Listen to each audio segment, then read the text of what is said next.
Well.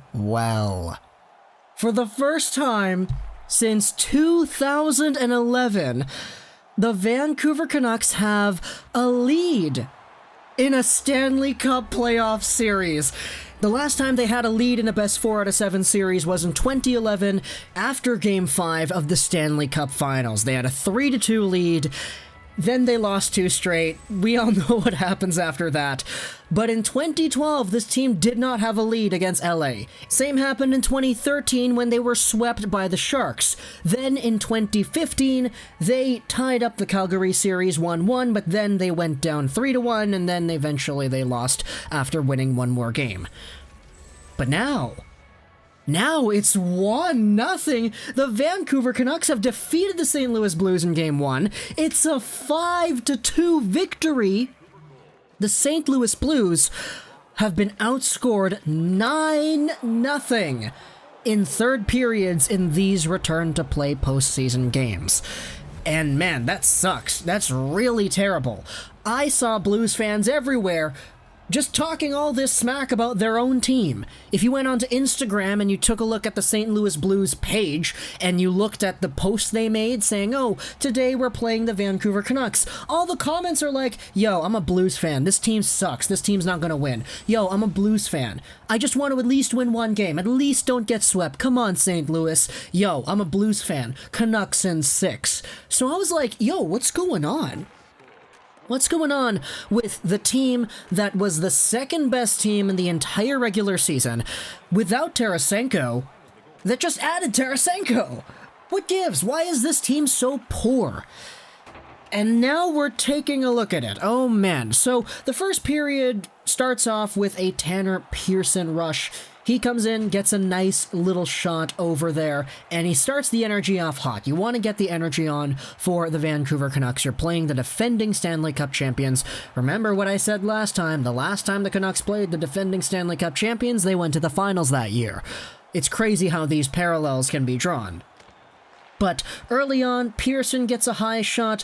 Jacob Markstrom makes a few sprawling saves. Markstrom was easily the best player on the Vancouver Canucks tonight, and that is with no doubts about it.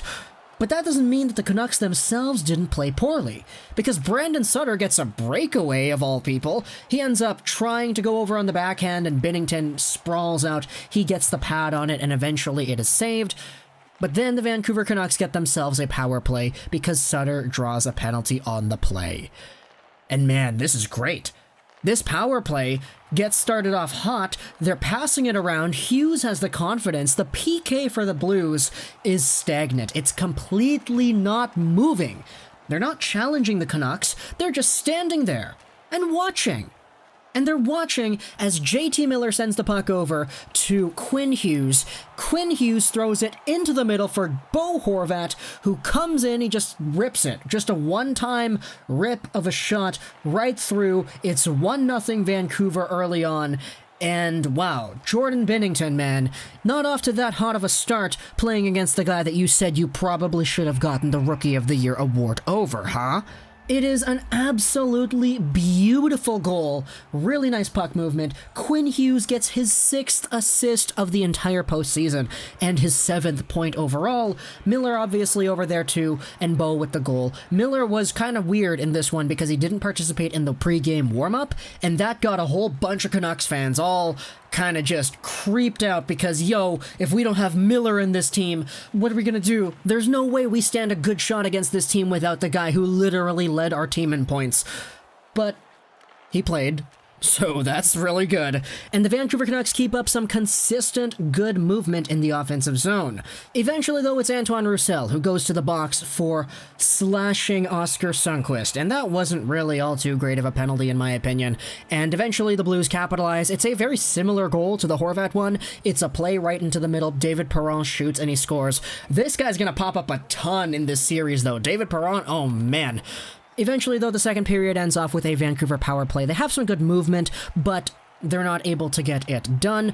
The power play started off really roughly in period number 2, and Jaden Schwartz, after the power play concluded, took things into his own. My gosh, I didn't realize how fast this guy was, but Jaden Schwartz can absolutely take over a shift Connor McDavid style if he really wanted to.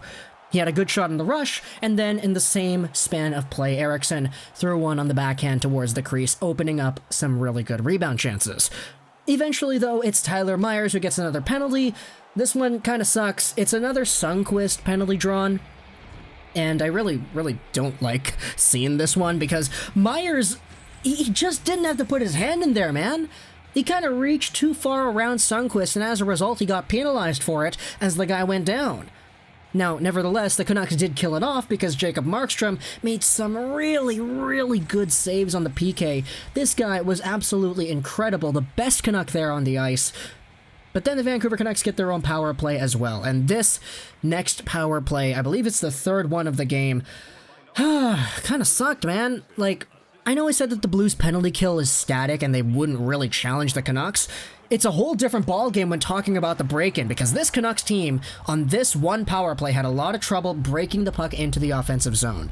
And eventually when they did, it was Tyler Myers at the very end who came in, he threw one wildly through the crease, and Miller couldn't backhand it into the open net. Eventually, though, there's another power play, and this one they finally get a goal. It's Elias Pettersson with his second goal of the postseason. Besser brings it down forward below the goal line, and he pokes it out towards the slot area. It's bouncing around a little bit, and then Elias Pettersson is there. He takes a shot while falling down, and he scores. Crazy goal. But then it was immediately after when that Jaden Schwartz guy that I talked about, yeah, he's pretty fast. He kind of just wiped Tanev out completely. Took over the shift. Tanev completely wiped out. He falls down. Schwartz in a breakaway, and he goes 5-hole.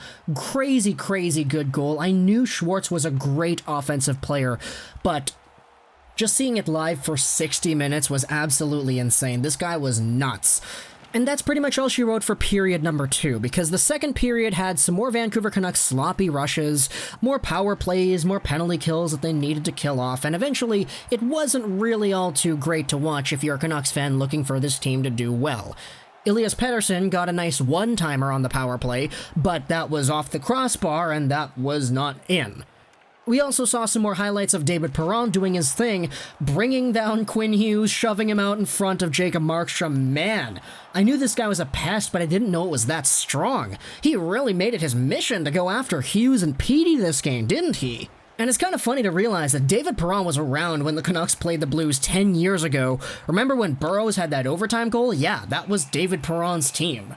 And heading into the third period, I heard all the rumors. Okay, this Blues team does not know how to close out a game. This team hasn't been good in the last 20 minutes of the game. That's how it's been the entire postseason.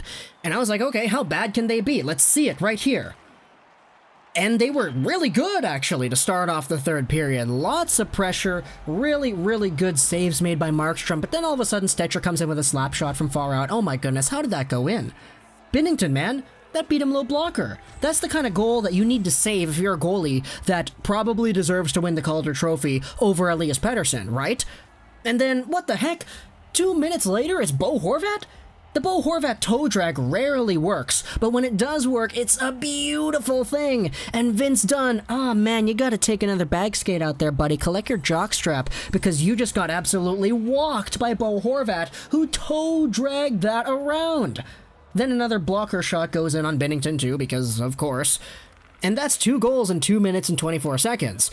Then we have some more David Perron stuff. He takes down Petey. The Blues have a huge burst of momentum towards the end, along with some good shots and shifts by guys like Beagle and Mott. Eventually, though, the game gets a little bit more dangerous when Justin Falk almost gets one on Markstrom with 3 minutes left. And it's at this time, with 3 minutes left, that the Blues end up going on the 6-on-5. And they really hem the Canucks in. They're really moving the puck around. They're really starting to press. But the Canucks, they just cannot get the puck out. They can't get it out. They can't even ice it. They can't even touch it. Markstrom can't freeze it. So what does Markstrom do when the puck is on the far left side and there is a shot that goes right through the crease, cutting into the right corner? He intentionally lunges super hard to his left, bolts up his shoulder, and dislodges the net.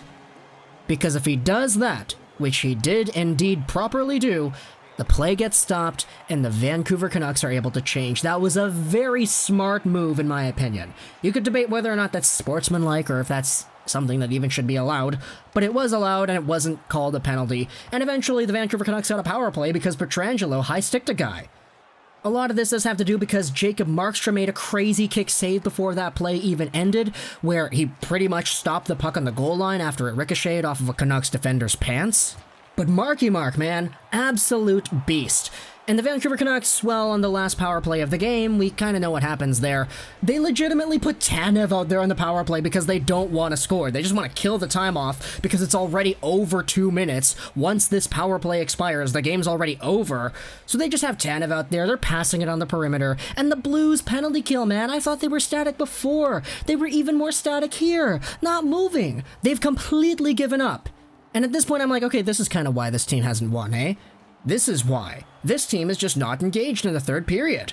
And eventually, the Canucks' plan of just passing it around doesn't even work because Miller has a wide open net to shoot at and he shoots at it and he scores.